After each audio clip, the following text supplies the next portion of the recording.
So today is mainly going to be about extreme basics and understanding the language of what we're going to be talking about moving ahead. So we're going to hit a lot of different things. It's going to seem like it's crazy when you looked at my first page stuff there. You're like, dude, we're doing 4 pages of notes, but a lot of this is more discussion and just some definitions rather than cranking out math problems. So I'll try and keep some of you awake on Monday morning if you had some late nights in there. All right, let's get rolling.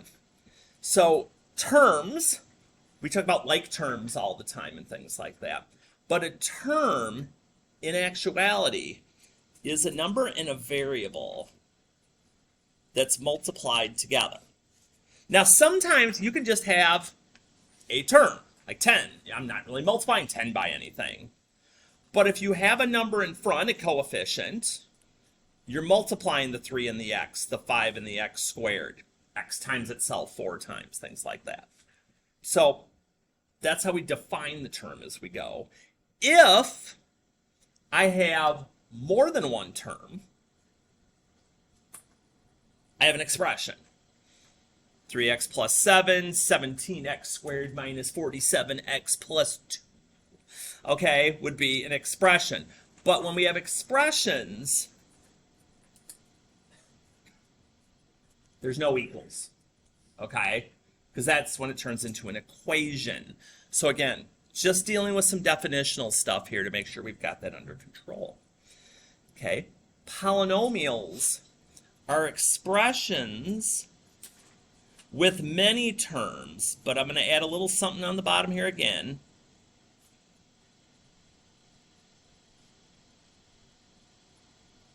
Usually over 3. You're like, okay, well, why is that? Because we have names for the first 3. If we have one term, it's a monomial. Mono means 1. 2 terms, we have a binomial, like a bicycle. 2 wheels, 2 terms. And 3 terms, we have a trinomial. Okay? 3 terms. Usually, once we get past 3, we just call it polynomial instead of giving it a fancy name. So, polynomial, 4 terms there. When you're talking about a polynomial, okay, your terms are being split by that plus or minus that's there. So once you start reading the multiply stuff and you see a plus or you see a minus, that's what separates your terms and makes them different. Okay, you can have lots of terms within a term even, but the plus and minus is what splits them. Okay. Degree, now we're going to change it up a little.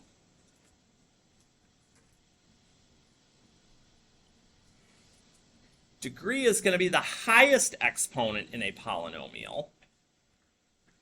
So over here, my degree would be 5. And it isn't always the first one. That's another thing that can tend to throw people off. They're like, oh, it's always the first one. Not necessarily. So I'm going to put a second one down here. So like if I had something like this,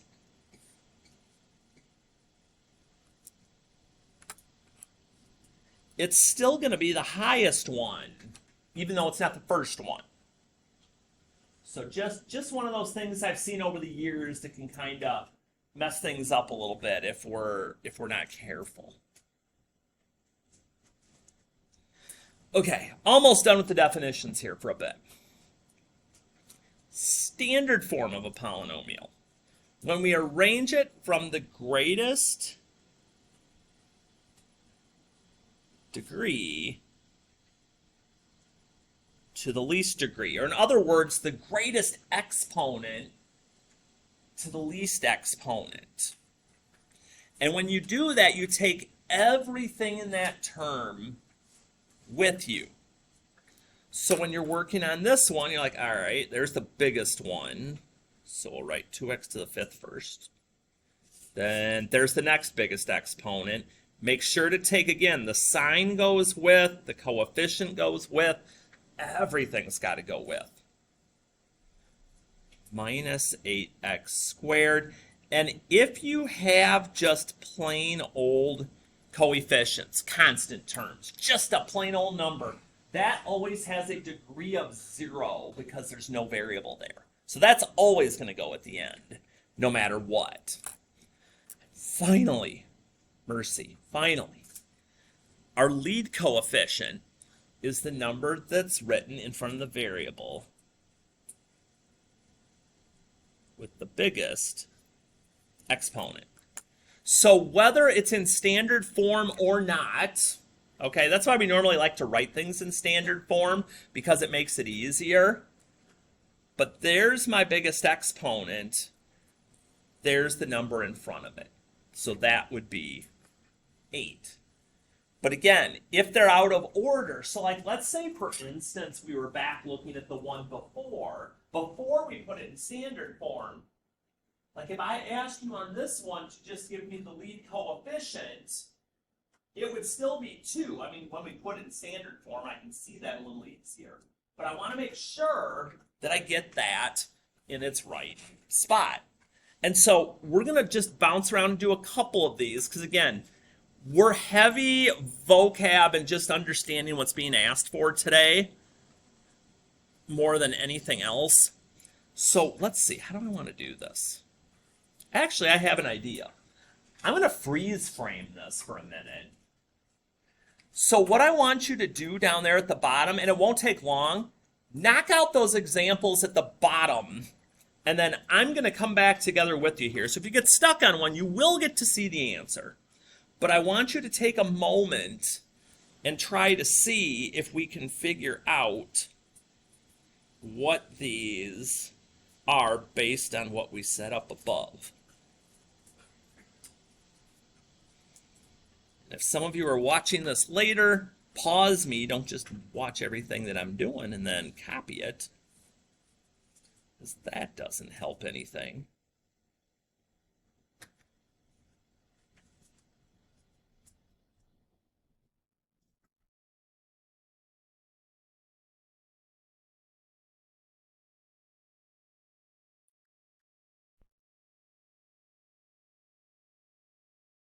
Starting to finish up, or even if you're just part of the way through, you can kind of go ahead and finish with some things. If you are all the way through, just double check and make sure we've got you on the right track right now with things.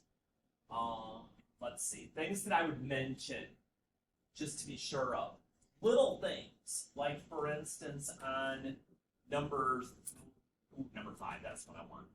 For instance, remembering that negative goes with your 10 at the beginning, that we don't just put 10x to the 7. That's things that I see people do on a regular basis. Making sure with terms, again, every time you see a plus or a minus, that starts another term for you.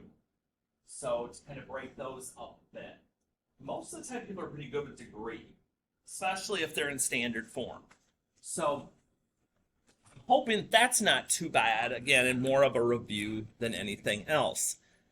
That's more on our polynomials, except for one thing, which we're going to chat about very briefly, because it's not quite as important as this first page was, but I still want you to be aware of it, because if any of you are going to be dealing with some sort of college testing, okay, moving ahead, whether that's Rock Valley, whether that's a 4-year school, whether that's the ASVAB, things like that, you're going to have some basic math things that come into play. And so I want you to be ready for those, because those tend to throw people off. And the way they do this testing anymore, where they take your initial answers and that determines if they start putting you on a down or an up path, we want you all on the up path. So having this stuff down is going to help. Okay. Polynomials, we can classify them not just by the number of terms, but also their degree. So we're going to take a moment here to do a little classifying by degree and a little classifying by terms. Some of this I already talked about in passing already, and some of it might be new, it might not. We'll see. But just good things to be aware of. Okay. If you have a degree of 0, okay, that would be an example of a degree 0 polynomial. 5, any just plain old number. We call this, and I've used this term before, a constant. Okay? It doesn't change because it doesn't have a variable. It's consistent, it's constant. Okay? The rest of these are all going to have to do with having a variable attached with them. So if you have x, or x to the first, okay, your degree would be 1. We call that a linear polynomial because it makes a line. Okay, that one makes sense. I mean, there's a lot of things mathematicians do that don't make a whole lot of sense, but hey, you know, like calling slope m and stuff like that. Who does this? I don't know. But that's at least one thing that makes sense. All right. Anybody know what the second degreeers are called? I'll give a hint. It starts with Q. Quadrilateral. Close. I agree with the quad part. Ooh, we've been getting closer. We got the R. Nice. We just had to piece it through. Nice job, people. A quadratic. Now, again, this is one I'm not sure on the mathematicians. Quad, I normally think of like 4, but not here. Again, they got their own way of things. We just got to adjust and work with it. All right, 3. We kind of would have dealt with these if we'd have been doing volume last unit. Okay, that's cubic. You cube something. You take it to the 3rd power. So that's how we work with those. And then these last two you don't hear about a whole lot. But we like to introduce them again because they are going to show up. 4, this one we can actually make some sense of. 4 is quartic. Sort of like a quarter, which is 1/4 of a dollar. So that's how I kind of like to try and remember that one when I see it. 4, I think of 4 quarters. And then our last one, 5, and I do not have a good one for you on this one. If you have one, well, I'll go with it. It's called quintic. All these Q's with everything. And then, and again, anything over that with degree, we typically don't play with names very much. Not sure where they came up with these cutoff points, but that's all. Just kept going. I know. I mean, we could have got. I might have to dig into that. I'm now. See, now you've given me a project. Now I need to go find this out, and I probably can. Let's see how high I can get by tomorrow with finding those. Okay, these last ones I've discussed already, but we're still going to jot them down. If you have one term, that's a monomial. No pluses or minuses anywhere. It's just that single term.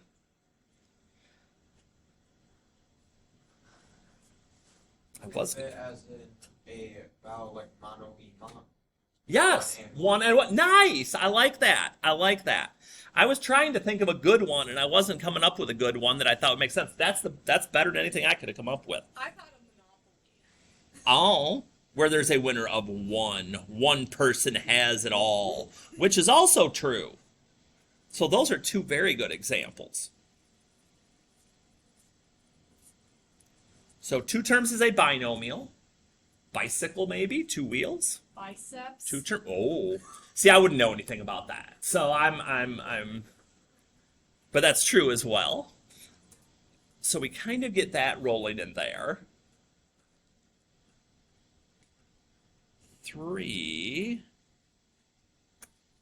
We've got the trinomial. like a triangle. Triangle, 3 sides, nice, I like it. Again, those pluses and minuses separate in our terms to let us know how many are there. And again, even though there are names, the mathematician said, okay, that's enough of this already. Once we get to 4 or more, we're just going to call it a polynomial. So that... Did you see what mine looked like? Again, I may see what I can do with this. I don't know how far I want to go. Make my brain hurt. But we'll see how much of this I can come up with as we go. So, Polygon that has multiple sides. yep, And it depends on what polygon it is. it's also true. So this group's on top of it. I like this. I like this a lot.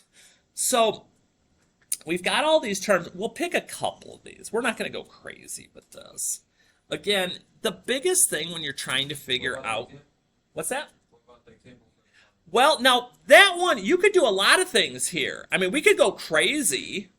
I mean, we could do like 6x to the 6th plus 5x to the 5th plus 4x to the 4th plus 3x cubed plus 2x squared plus x plus 1.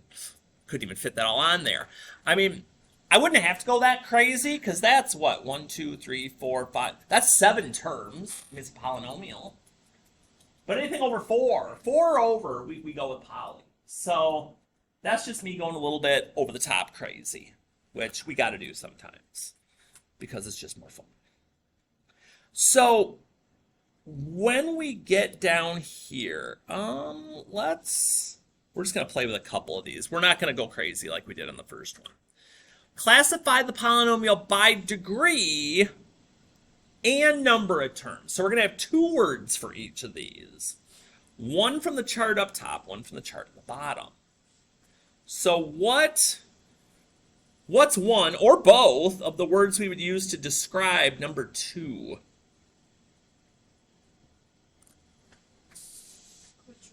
Quadratic, because it's got the squared, okay.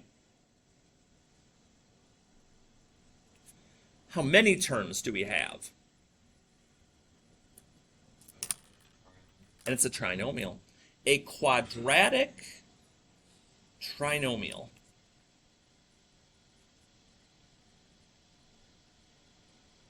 And we're set.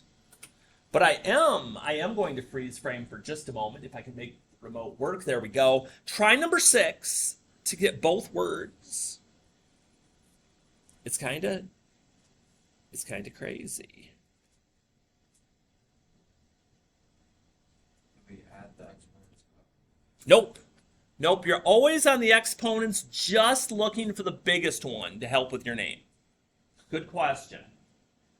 The only time we would add up exponents is if they were all in the same term, and that's not something we're getting to yet. We might a little bit later in the cycle, but not yet.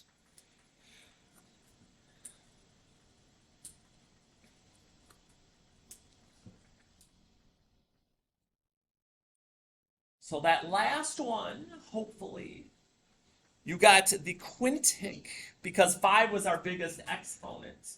Polynomial, because we have 1, 2, 3, 4 terms, so it doesn't get its own special name. At least not yet, because Hardy's got to do a little bit of research to get us going with those. So again, just playing with names on that, not a whole lot of math. Much more fun when we get to play with math. So this is where I'm going to bop around a little bit here at the end, because I'm not going to go through 2 more full pages of notes because I think that's a little bit of overkill. Instead, what we're going to do is we're going to just kind of take a few, and if we need to go back for some things, we will. But a couple of notes here as we go along. I think we know these, but I'm just going to make sure. So again, some of this we already did. I'm not going to do it twice. A variable is a symbol for an unknown value. Yes, normally we use a letter. When you get into upper level math, you will start using symbols as you go instead. So that's why we put that in there instead of just saying, hey, it's the letter every time. So again, unknowns can change. Constants, which we did talk about on the last page, is a fixed value. Like 10 doesn't change. 10 is 10. A variable like x or y, it could be 10, it could be 4, it could be -3. It just depends. So that's why we kind of use those different terminologies. Term, an expression we've already played with, but if you want to have it here just as a reference. Again, terms are just numbers and variables that we've multiplied together. And if you have 2 or more terms, you have an expression. So like just writing the number 10 would not be an expression. I could still define it in some ways, But you got to have multiple terms before we can call it that expression. And so we talk about expressions because we're going to be doing some simplifying. And yes, here comes good old order of operations to help us out with this, so everybody's not just going crazy with their own willy-nilly stuff, which people would if they were allowed. And out of all of this, I would tell people the thing that messes people up the most is multiply, divide, and add, subtract. Because even though multiply comes before divide and add comes before subtract on here, that's not necessarily the order you're going to do them in. You've got to pay attention to which comes first in your expression. So order means just as much as the actual doing the correct operation, and here's what I mean. For example, number 1 is the perfect first example to start with here. And then we're going to start slowing things down. We might even wrap things here very quickly. I think we might do this front page and then call it good for now. So I look at this. If I just went left to right, I'm not going to get the right answer. I'm like, okay, add, divide, and multiply. Well, add's last. I got multiply and divide. But I got to do the one that's furthest to the left first. So 10 divided by 5 is 2. And then I look, well, add and multiply. Well, multiply comes before add, so we got to do that. And some of you may be wondering at this point, Hardy, why am I even bothering doing this? I could do that whole thing on the calculator, just tell me the answer. That's true. But again, when you get into some of these entrance exams, you're not going to have access to a calculator every time. So you've got to be able to do some of this functionality on your own. So here, those are the parentheses we're talking about. So we're going to do that first. Multiply comes before subtract.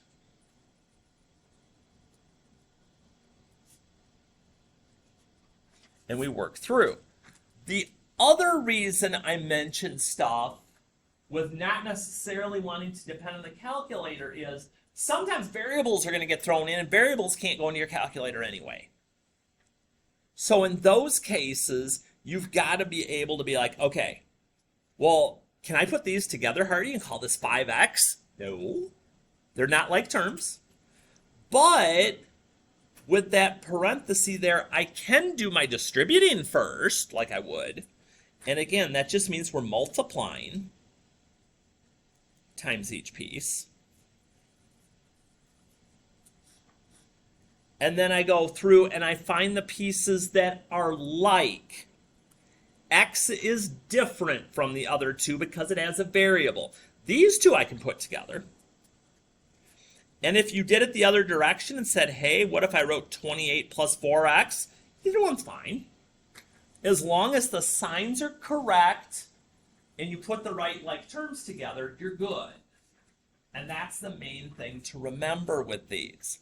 So when I'm playing these games, and I'm going to wrap up here with number 6, and then I'm going to trim a little bit of the assignment here. Because I want some of you that are still finishing up the mini putt project to be able to do that. Multiply, watch your signs, that's a negative. And when I get here, minus, what's 5 squared? 25. 25, because it's 5 times 5. Now, some of you may ask me, well, wait a minute, Hardy, isn't that like negative times negative? Isn't that positive instead? It depends. So let me just do a quick what if. When it's just like this, you do the 5 squared and then you put the negative on it. If there would have been parentheses around the negative 5 with the squared, that's when it's negative times negative and would become positive. No parentheses, just do the number and then put the negative on it. And put your like terms together. Again, and again, I'm not doing opposites. It's not an equation. It's an expression. There's no opposite side to move it to. So we're just going to combine those. And we're going to call that good. And again, if you put the number first, that's okay. I'm not going to jump up and down screen. So, with where we got, which is still pretty good, here's what we're going to give a shot to as far as the practice goes. I'm just kind of looking here. I think that's excellent. Let's do this. We'll play a little change it up here. So in the practice packet, the first page talks about the degree and coefficient and getting all the vocab done. And then page 2 actually lets you start to simplify expressions, plug numbers in, and see some of those things. So what I'd like you to try, and we'll kind of jump into a little bit more of this tomorrow, is kind of checking out pages 1 and 2 here and doing what you can. With a reminder, there are keys online, okay, under classwork and answer keys, but do them before you check them, of course, because we don't want to